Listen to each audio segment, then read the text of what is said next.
Good morning. Welcome to the seminar this morning. I'm introducing myself this morning. I'm Jack Britt, and I'll be making this presentation, but this really presentation is part of a team effort, and I guess most of you expect to be here 50 years from now. That's why you came to find out whether we're right or not, but there are some that will, and I have some students in the room that may be here 50 years from now. Let me tell you about how this project all started. I started my career teaching in the dairy department at Michigan State University many years ago. And they asked me to come back in 2016 to present the Tucker Endowed Lecture.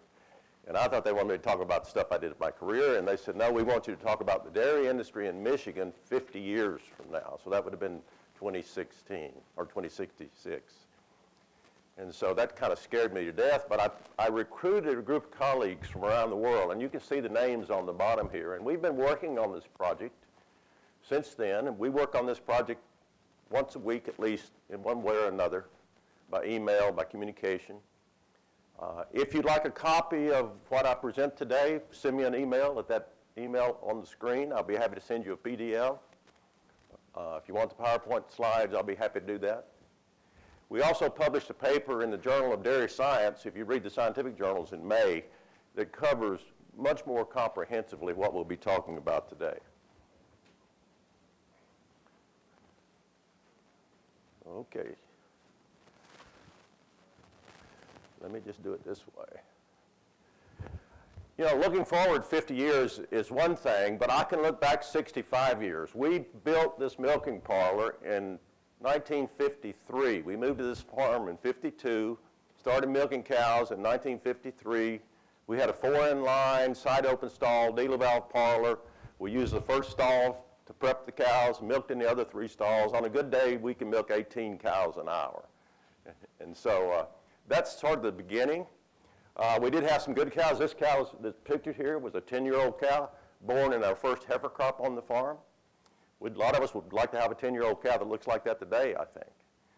She made 16,000 pounds of milk, which doesn't sound like a lot, almost 17, but that was 6 standard deviations above the national average at that point in time. So that's really how far we've come in the last few years. The national average was in 53 was in the 4,000 to 5,000 pound range. Yeah, maybe close to 6. The biggest thing that confronts us in the next 50 years is the change in population in the world. 82% of the growth of population in the world in the next 50 years is going to be in Asia and Africa. That's where our customers are going to be in the next 50 years. We're going to see a decline in population in Europe. Most of the developed dairy countries are going to stay flat in population. Central America is going to have some significant growth. South America, not a lot.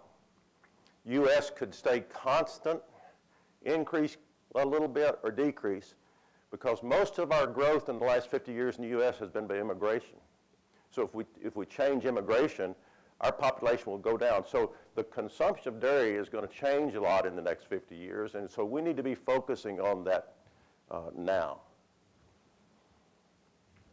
The reason that dairy is so good, if you compare it to all other diets that are available, we produce the nutrients, vitamins, and minerals that are limiting in diets more efficiently using a dairy-based diet than any other diet in the world.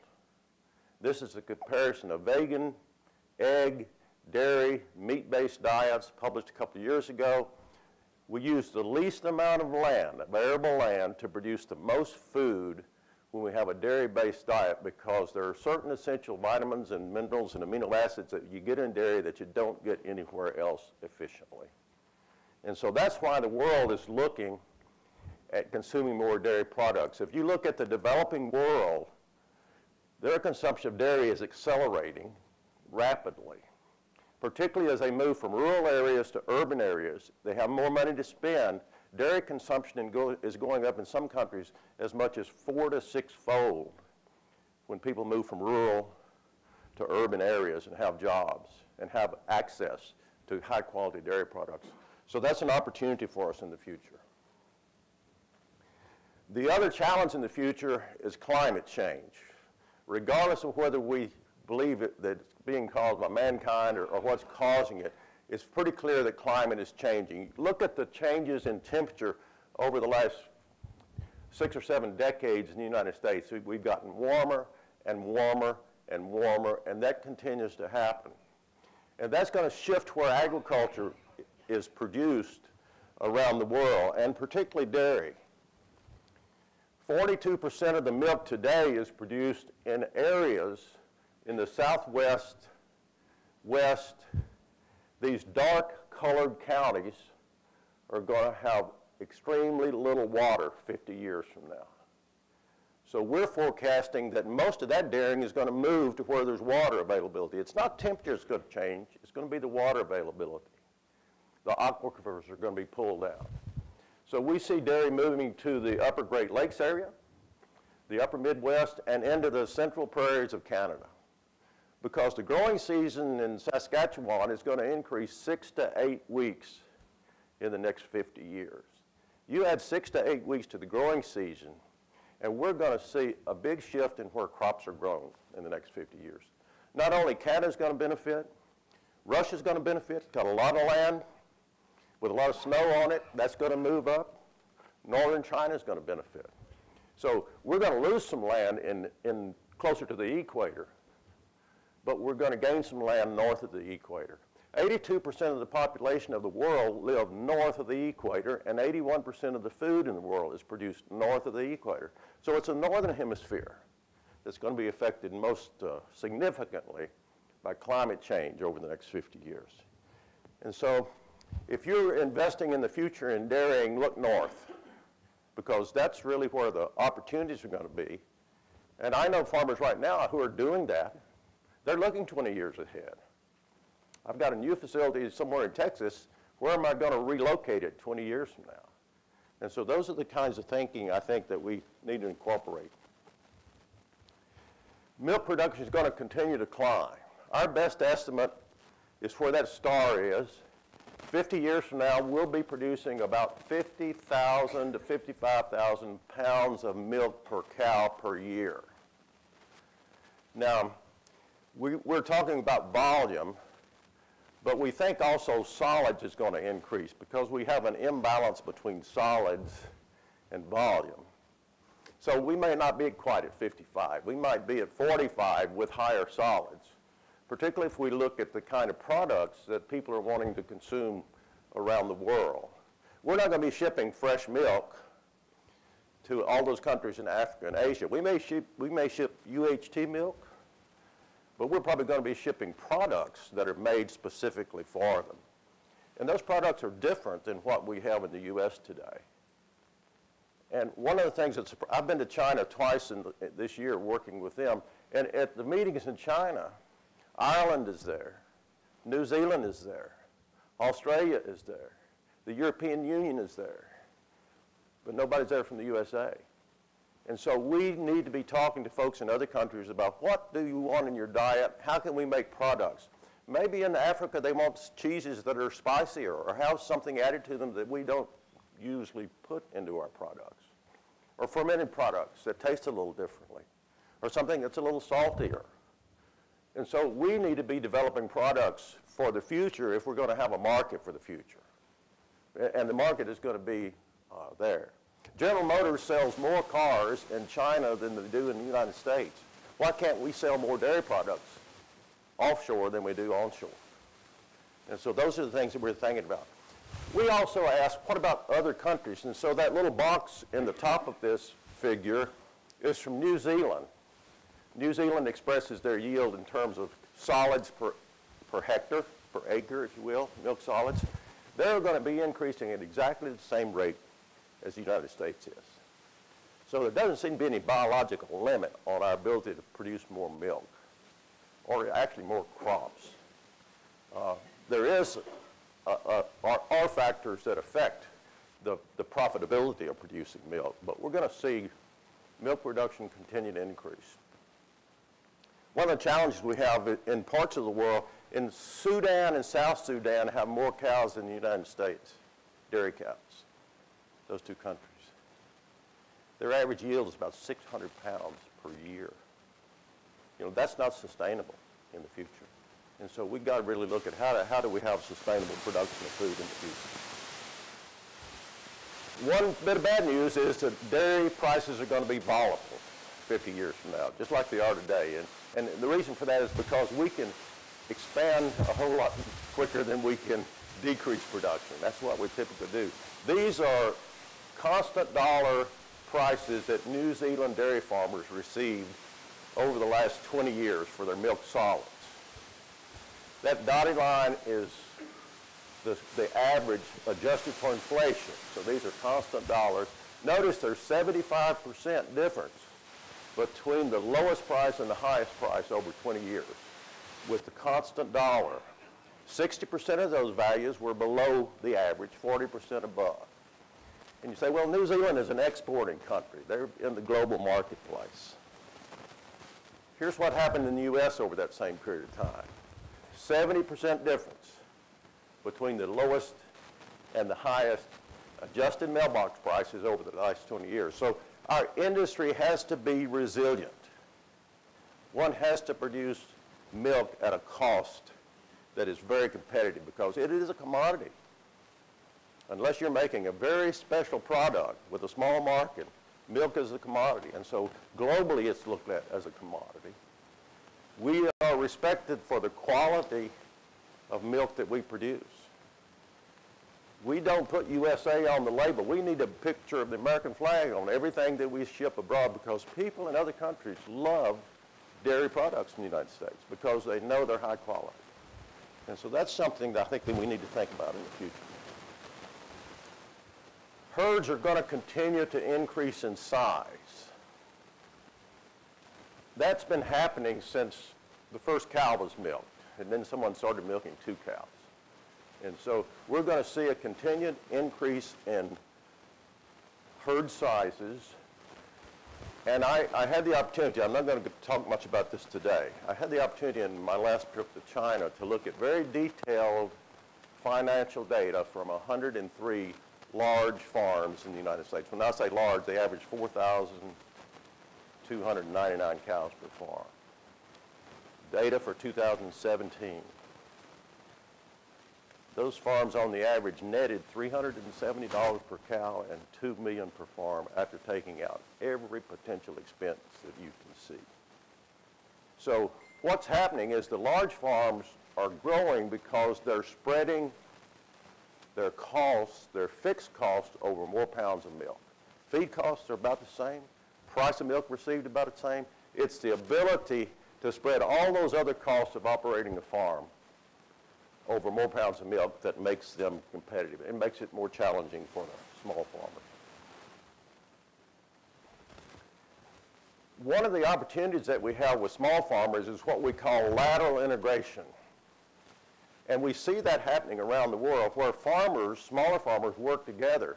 In this example, you would have a shared maternity transition facility where all the cows basically are there for 3 weeks before to 3 or 4 weeks after calving, milk 4 or 6 times a day during that period of time. Supreme care, superb care. And then they would go what we call milk cow units. That's a robotic unit, all just alike. So that cows would not necessarily go to the same unit year after year, but they would go to a unit that's the same one that they've milked in before. And you'd have a shared feed center, shared heifers, shared baby calves, shared beef production. I saw an operation in Israel about 30 years ago, 42 farms using one feed center to feed 42 farms. So that can be done, and they were doing it extraordinarily well. These were farms that had about 150 cows, but they had one feed center where they produced superb feed, and all those farmers worked together in that feed center. So they didn't have to duplicate harvesting equipment and storage equipment and all the things that go into handling feed. So there are some concepts that actually we see in vertical integration with poultry and swine that are common to being able to do things together. And it's around designing facilities that are affordable, having sort of standard operating plans or procedures, controlling health across all the operations. So those are some things that farmers can do to enhance, I think, their survivability or profitability. The other thing we're going to see in the future is much, much more robotics. This is an assembly plant in Alabama. It's a Hyundai plant. How many workers do you see in that plant? If you really get up close to the slide, if you're sitting on the front row, you can see two. Both of them are operating computers that run the robots. Our advances in robotics and sensors and equipment is going to be such that by 2068, 90% of the work on farms will be done by robotic systems, and maybe the other 10% would be the people running the robots. And one of the reasons that robots are so successful on farms is that cows love robots. Cows don't like people's emotions. A robot doesn't have emotions. It treats the cow the same way time after time after time. It does the same thing.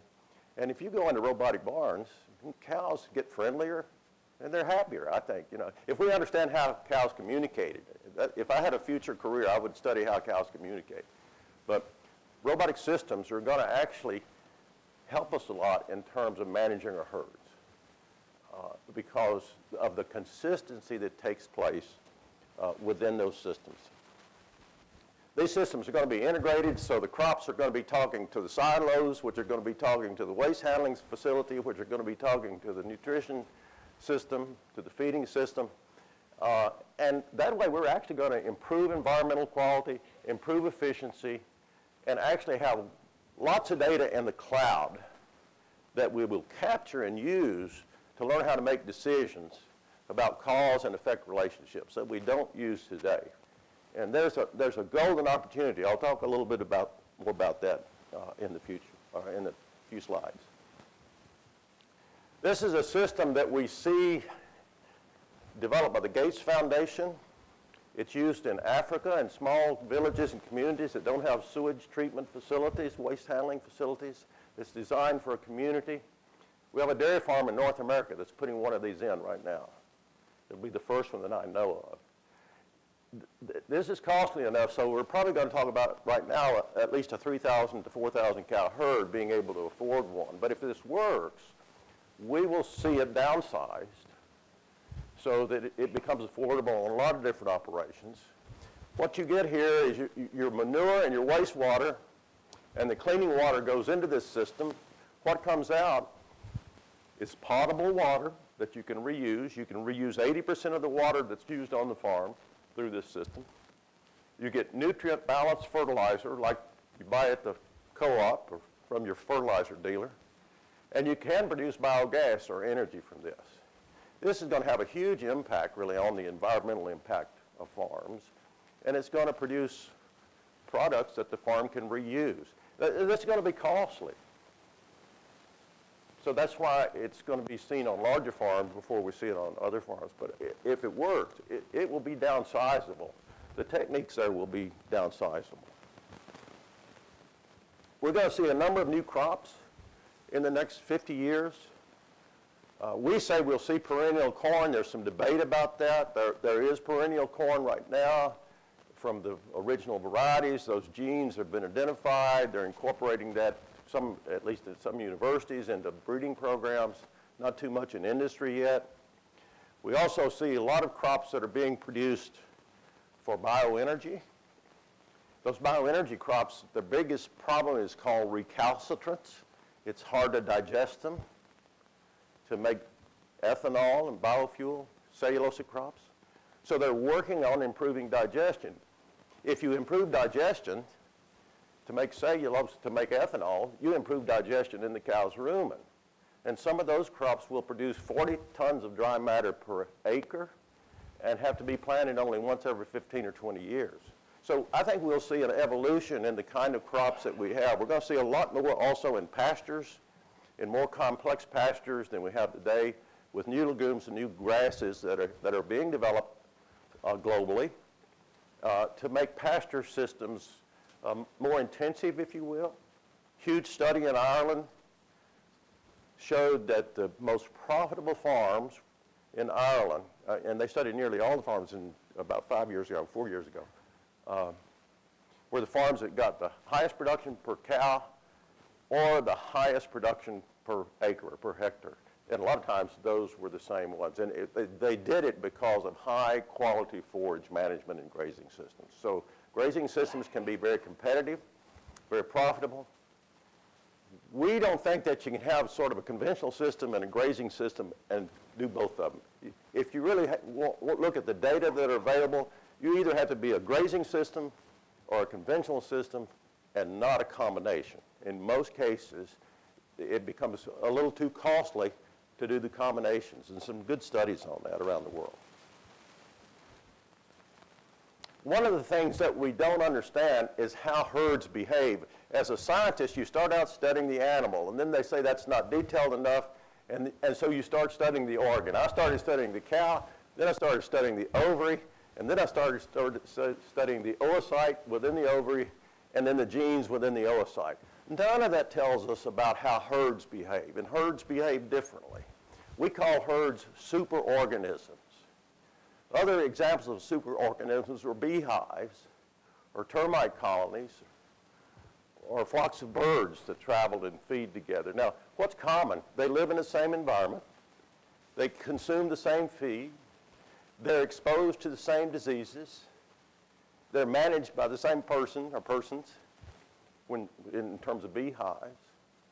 And so that, that's exactly what happens in a dairy herd. But we really don't know why a group of herds close together with the same climate and the same feeds, alfalfa and corn silage, differ in terms of their performance. And so we need to understand that a little better. We think we need to start using the herd as the experimental unit and really go in and look at what's going on in this herd and that herd and another herd.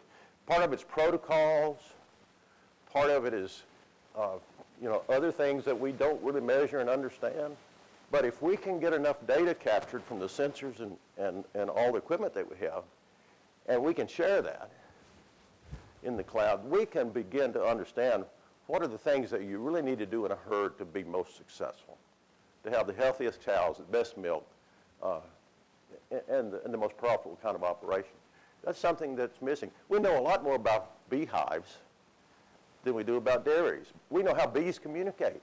The Nobel Prize was awarded for learning how bees communicate. Do you know how cows communicate? Any of you know how cows communicate?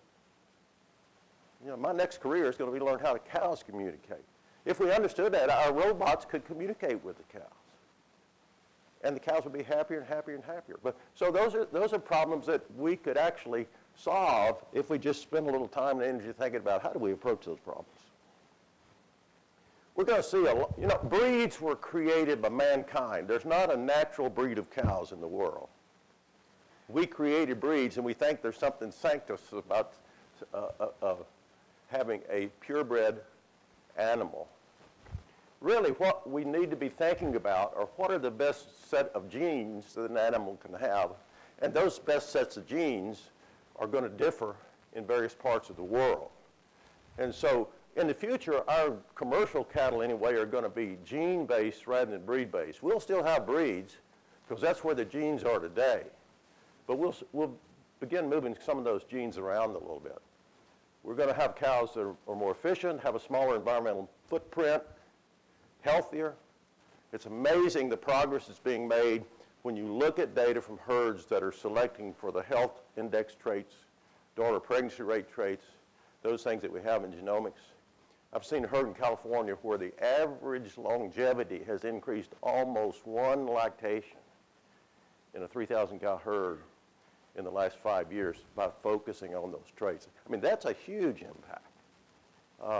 We're going to do some gene editing. There's a question about whether we'll have crossbreds or linebreds. Our group debates that. We were talking about crossbreeding sort of when we first got started. But then we said, the Holstein breed is a huge breed with lots of genes if you look at all the Holstein genes around the world. Why doesn't a leading organization within the Holstein breed start saying, okay, this is going to be a tropical line. We're going to work on it with the slick gene and some of the heat-tolerant genes. This is going to be another line that fits this part of the world. Here's another line that fits, if the American Holstein Association wanted to have a huge demand for its product, it would figure out how to do that to sell that to the rest of the world. And so those are opportunities in the future. We're going to have some proprietary genes where cows produce a product in their milk that has a high value, and that will be licensed to the farmer.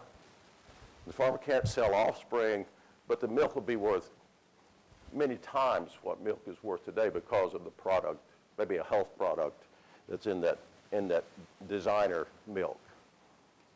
Gene editing, we talk about gene editing, you hear about gene editing and the CRISPR. To make that real simple, all of us have chromosomes that come from our dad and our mom. And if you look at the polled example, here's an example of a chromosome from the mom and dad that both have the horned allele. So both of them are carrying the horned allele. Gene editing simply goes in the laboratory with some micro techniques and cuts out that specific horned allele, that horned gene, and replaces it exactly with a polled gene. So in a matter of 15 minutes rather than 15 years of crossbreeding, we can move from one to another. I mean, this is what nature does all the time. But gene editing is different than genetic engineering because we're not taking a gene from a crawfish and putting it into a cow. We're taking a gene from a cow that's homozygous polled and putting it into a cow that's heterozygous or homozygous horn. The other thing that we're learning in the future, there's going to be a huge emphasis on what we call epigenetics or environmental management of genes. If we look at all the heritable traits that we have in dairy cattle and take the average of all those traits account for 19% of the variation in milk production and health and everything that we see. It's 81% that's influenced by the environment. And so we're learning about environmental impacts. And when we talk about environmental impacts, something happens today environmentally, heat stress, disease, whatever it could be, that affects an event that happens days, weeks, months, or even years from which this event occurred. Good example, you feed baby calves more in the first 70 days of life. They produce more milk in their first lactation 2 years later. That's an example of epigenetic, and we're beginning to discover almost daily relationships that we didn't expect, and we're even beginning to understand how the genes are altered by the environment. And so I think in the future we'll be looking at RNAs in addition to DNAs and looking at those epigenetic effects that we can incorporate into our selection programs. This is an example. In 1992, we published this paper. I took some data from one of my graduate students and reanalyzed it. We were interested in energy and body composition. And we had cows that either maintained, you can see in that little graph in the middle, they either maintained their condition the first 5 weeks after calving, or they lost condition and then regained it. And lo and behold, we bred those cows around 81 days by heat detection, 81 days postpartum. Look at the difference in conception rate, 62% versus 25%.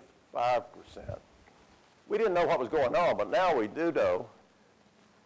The egg that ovulates out here at 80 days postpartum is activated in the ovary about 21 days prepartum. So it takes about 101 days for that egg from the time it's activated till it's ovulated.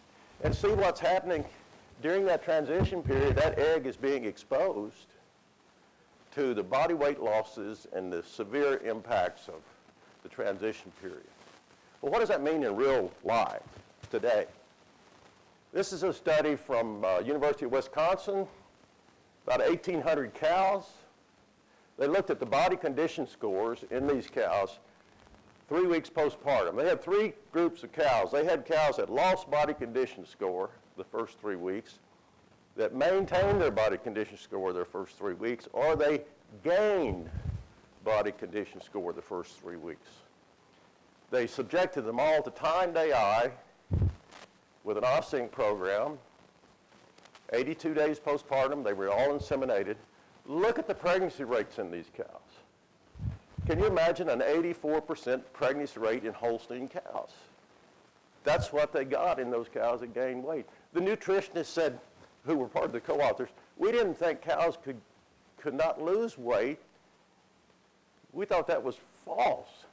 And then they went back and looked at their data over the last 20 years, and lo and behold, they found out that some cows don't lose weight, and they're highly fertile and much more healthy if they don't go through that period.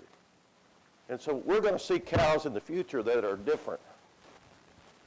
This study on the left is from a recent study in Israel, where they looked at how much weight cows lost after calving from the first, second, third, fourth. These are all 5 lactation cows. And they get 2 patterns. You get one group, the black group, there's a high weight loss group. You get another group that consistently have a lower weight loss. Those cows produce the same amount of milk, except the ones with a low weight loss are much healthier, stayed in the herd longer, produce the same amount of milk. So the concept that we have to have cows lose a lot of weight postpartum is going to change in the future. We'll have what we call robust cows. That's just kind of fuzzy stuff on the right, but the people in Switzerland in the last year have shown that there are bulls in the brown Swiss breed. They looked at several million daughters of bulls in the brown Swiss breed in Switzerland and found out some bulls sire really robust, healthy daughters that produce a lot of milk, that don't lose weight and stay in the herd longer. And so I think we'll see a complete change. 50 years from now, cows won't lose weight in the postpartum period. We won't go through that crisis of high fatty acids circulating and metabolic problems that we see today. So that's good. That's good for the cows, good for us. It's good for society. Another example of an epigenetic effect is if you milk fresh cows 4 times a day in the first 3 weeks to 4 weeks after calving, and then you switch to twice a day, they will produce more milk throughout lactation than cows milk simply twice a day.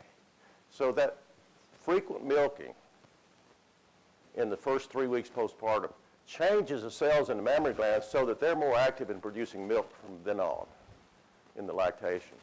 And so that's why having maybe a common transition barn where you would milk all the cows for 4 to 6 times a day. You know, the calf nurses 6 or 8 times a day. People complain about, you milk them 3 times a day, 4 times a day? Well, look what the calf does. I mean, the calf nurses 6 or 8 times a day. And so it simply stimulates the mammary gland to produce more. And that's an epigenetic, that's an environmental impact that has a big impact on the cow's lactation. And so we're going to be managing the epigenome, if you will, in the future. The other thing we're going to be managing is the microbiome. And those are the microbes that are in the rumen, in the intestine, in the uterus, in the mammary gland, in the skin, in the feed, in the fields. This is going to be a huge change from what we're doing now, and primarily because there's so much DNA in all those microbes that are in the body, it's hard to know what they are. But now we've got rapid DNA and RNA sequencing programs, so we're beginning to really understand what is the best population of microbes for the healthiest animal and the most productive animal. So we'll start managing those in the future. And we won't only be managing in the cow, but we're also going to be managing in the whole farmstead. There's a huge rate of progress being made already in putting microbes onto seeds before the crops are planted. Corn, soy, alfalfa, you know, whatever. Because we're understanding that those microbial relationships with the roots and the root hairs and the system after the seed germinates can really have a robust effect on yield. A company in Boston called Indigo has one bacteria that if you put it on corn seed before planting will boost yields 5 bushels per acre without any more inputs or any more rain. And so we've kind of got away from that with our farming systems. And what we're going to get back to is more natural-based systems by controlling the microbes in the soil, in the silo, in the wastewater, and in the cow. That really makes the whole ecosystem and the animal healthier. we predict that in 50 years, when a calf is born and we give it the first colostrum, we will also inoculate its system with the right culture of organisms so that its rumen and its intestines and its udder and its reproductive system are all inoculated at birth, because the data are beginning to be clearer and clearer that most of the organisms that you and I have and the calves have, we got shortly after birth. And people think, well, we can change the organisms by feeding. You can to some extent, but there's a nice Israeli study that shows they fed 2-year-old heifers the same diet for a long time, trying to understand milk-fat relationships. They found that the microbes in the rumen didn't change to a consistent pattern. What they found was those heifers came in with a pattern that they kept that did not change in response to the feeding system, and it was that pattern of microbes in the rumen that affected the fat test, much more so than the diet did. And so we'll begin to understand that. We'll begin to use that. We'll be doing away with a lot of antibiotics and chemicals and treatments that we use, because we'll actually be enhancing the natural health that's occurring in those animals. And when I talk to community groups, I say, we're going to put our cows on probiotics. They love probiotics. And so I think that those are kind of terms that we need to use. We'll use them in the environment, in the lagoons, in our waste treatment. We'll use it in cow-specific. We'll have a robot that knows what the cow needs, and we'll give those individual cows some sort of microbiomic supplement when they need it. Some of it will be therapeutic. Some of them actually might be prescription-based. If you could identify an organism that was highly effective, that needed to be restricted some way, it would replace the things that we do use to infuse the uterus, to treat mastitis, and treat diseases in cows. So I think that's going to happen quicker than we estimated, but that's coming. That's what we're going to be doing in the future.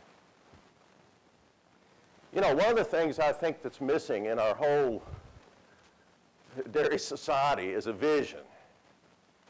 In 1961, President Kennedy said, we're going to put a man on the moon by the end of the decade. In 1961, we did not have a rocket to go to the moon.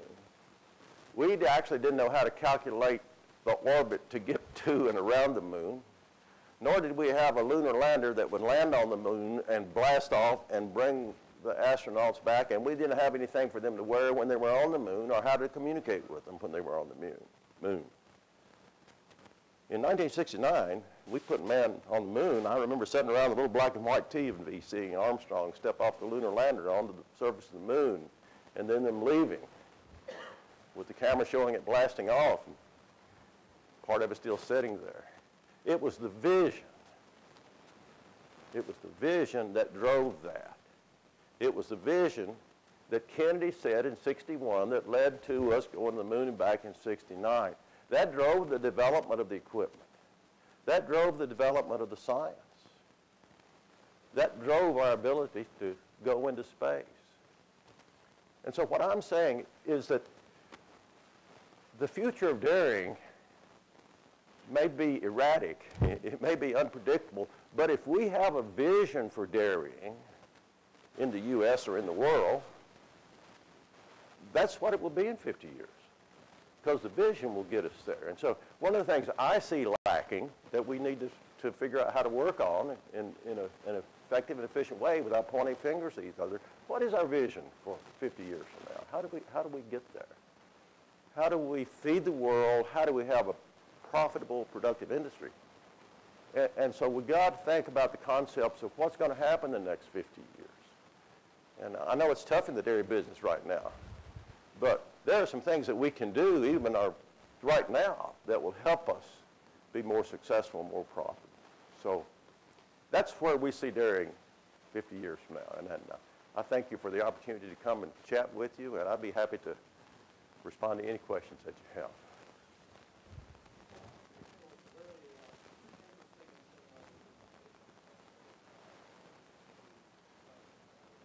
Sure.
Yeah, let me respond. His question, if you couldn't hear, is about inequality in income levels. And that obviously has an impact on what people can buy for food and what kind of resources they have.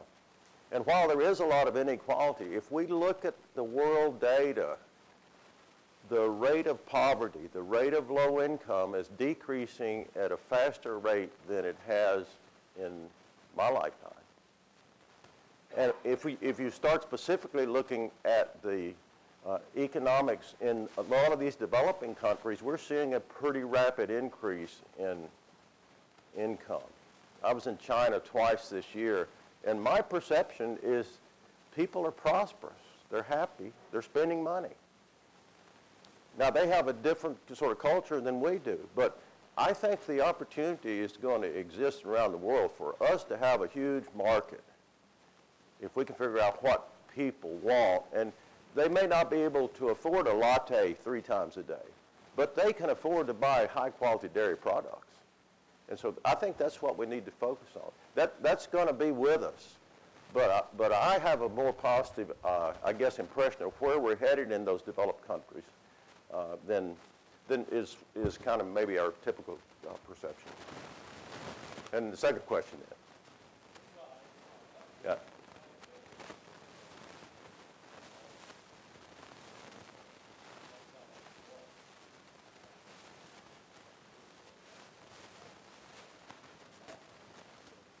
I know that, yeah.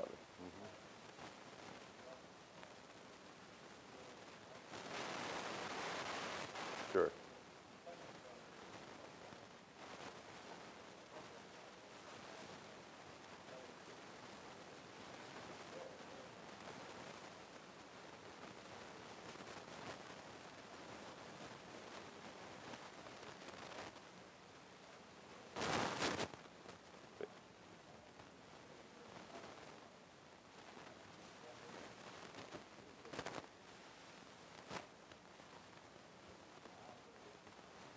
Sure.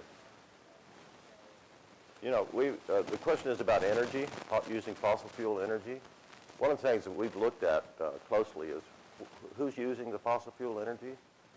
The United States ranks 71st in the world in amount of fertilizer applied per acre. 70 other countries in the world apply more fertilizer per acre than we do. We're right at the world average. Most people said, you know, we're using more fertilizer. We rank 42nd in the world in pesticide use per acre. All those green European countries use more pesticide per acre than we do. And so if you look at energy input and output of product, we actually end up producing the most energetic, efficiently food in this country as anywhere. And a recent paper published just 2 weeks ago in Nature Sustainability, a new journal, pointed out that intensive, well-managed agriculture is going to be by far the most efficient way to feed the world worldwide. And these were scientists from Cambridge and all over the European universities. That was their conclusion, looking at detailed data. So we're going to decrease energy use because we're going to have a lot more effective solar energy, wind energy, and other sources of energy. And we'll have much more energy efficiency on the farm in the future. It is an issue, but I think 50 years from now, we may not be using any fossil fuel at all. The technology is there to use daylight to sunshine to convert CO2 into fuel. In the laboratory, we're doing that already. In 50 years, we'll be doing that worldwide. But those are good questions to ask. Yeah. Here's a question. Thank you. Are you telling us that we will have a more organically focused dairy business in the future? I think that's right. And it would depend on how we define organic. But it's certainly going to be more organic in terms of understanding organisms that are on the farm, using all of those organisms beneficially, using procedures and processes. So our chemical input's going to go way down. And we're going to start taking advantage of things like managing the epigenome, epigenetics, to have healthier cows, because we'll learn those relationships about time, what happened and what event occurred, and figure out how to manage that so we're not using antibiotics or vaccines. Well, we may use some vaccines, but treatments, because we figured out how to really deal with that problem in terms of day-to-day management of the herd. So that's where I think we'll be. It will be sort of a combination of what we have traditionally organic today and conventional today coming together in a system that is much more heavily organic based than we would imagine a few years ago. I find that really exciting. Good. I do too. Thank you.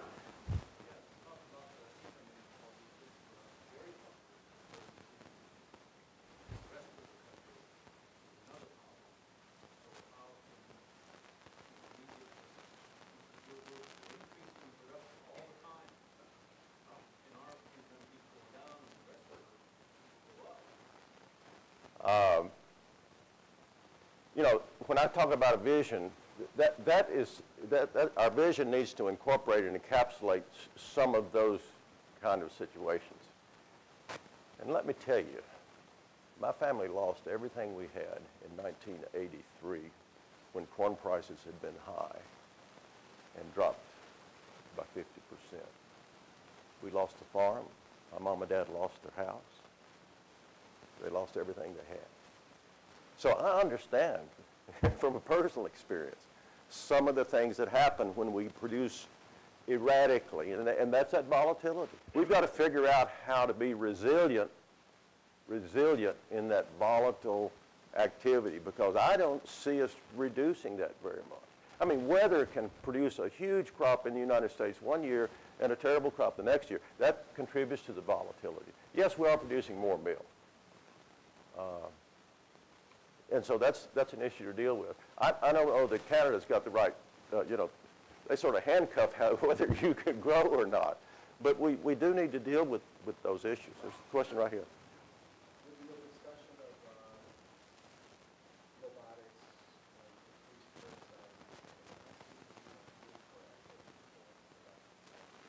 and That may be good.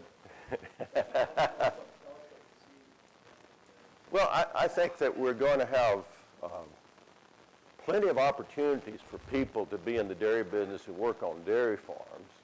And if you look at technologically oriented businesses, I mean, look at car manufacturing. You go into a plant today, there's not nearly as many people working there as you had many years ago because robots are doing things. And so really that's going to free up time that is pretty monotonous and boring and inconsistent to really give us time to figure out how do we manage that farm and the cows to their benefit and to be most profitable. And robotic systems are going to continue to decrease in cost. Now, you know, there's a high startup cost for robotic systems, but I think the robotics are going to be not just in dairy. We'll have a driverless. No one will be feeding the cows. The TMR vehicle will be driverless. It'll be automated to load up and mix the ration, then it'll go feed the cows. And it'll be consistent, much more consistent than we are today when someone is not reading the scale correctly or not adjusting the scale or letting the mixer wagon run too long. When I was in China, my first trip, we visited this wonderful herd. And boy, from a standpoint of science, they understood it. They hadn't figured out the art of dairying. You know, if their idea was if the TMR wagon mixer, if it says 3 minutes, boy, I bet if we run it 30 minutes, it will really be mixed up well. And so part of it is that's where we're going to have an opportunity is to use our art in understanding dairying and let the robots do that consistent, repeatable protocol thing that we need to do. Okay, question right here.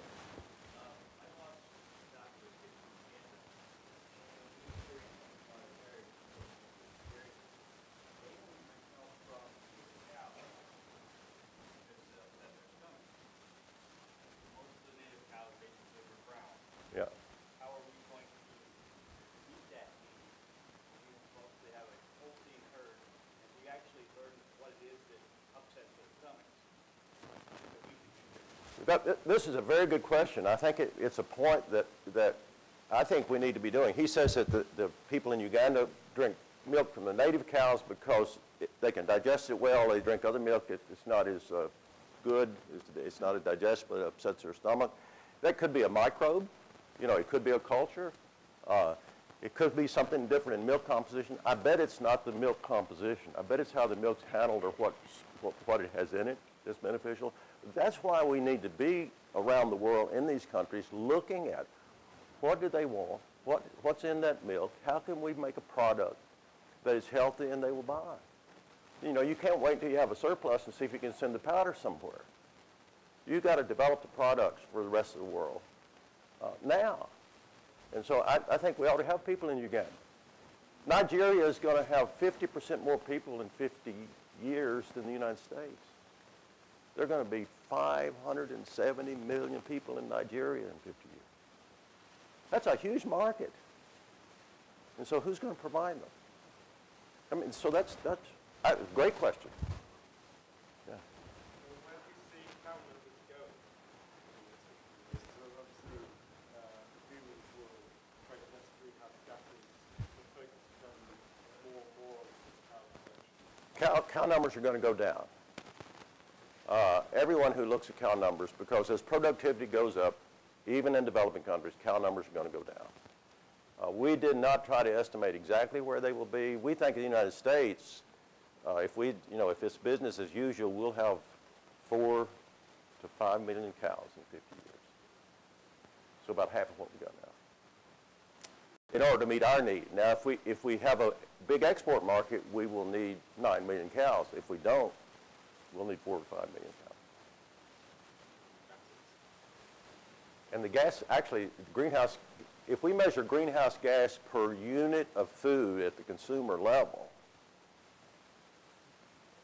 U.S., Western Europe, New Zealand have by far the lowest greenhouse gases. Sub-Saharan Africa produces 7 times as much greenhouse gas per liter of milk as the United States does.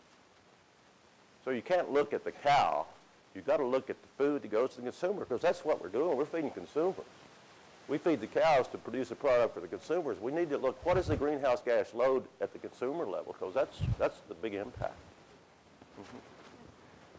I think you said that there were about 9 billion people in the world now. Getting close, yeah. Yeah. Mm-hmm. When I was young, about 50 years ago, there were about 3 billion. So that's an increase of 6 billion. So you put on your screen that in 50 years you thought there would be 10.2 billion. It can't be that. There will have to be 15 billion.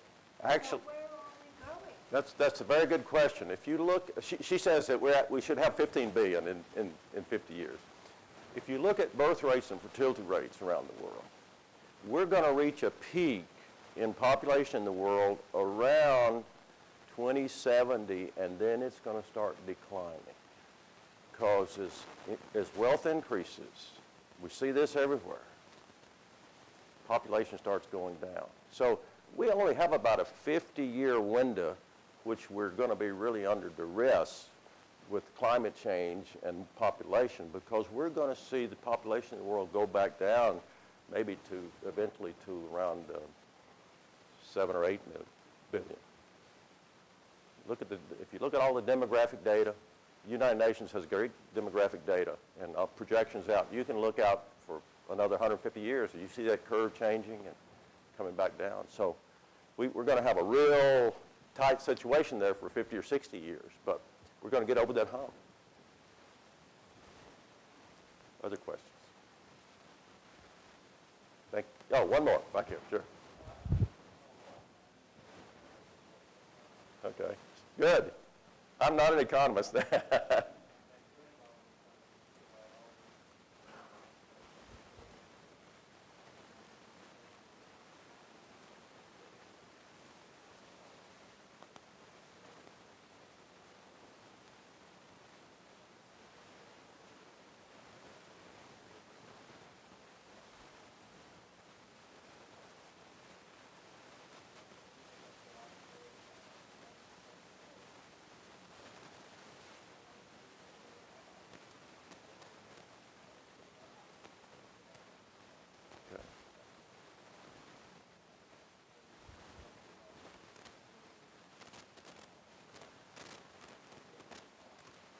Well, I mean, I think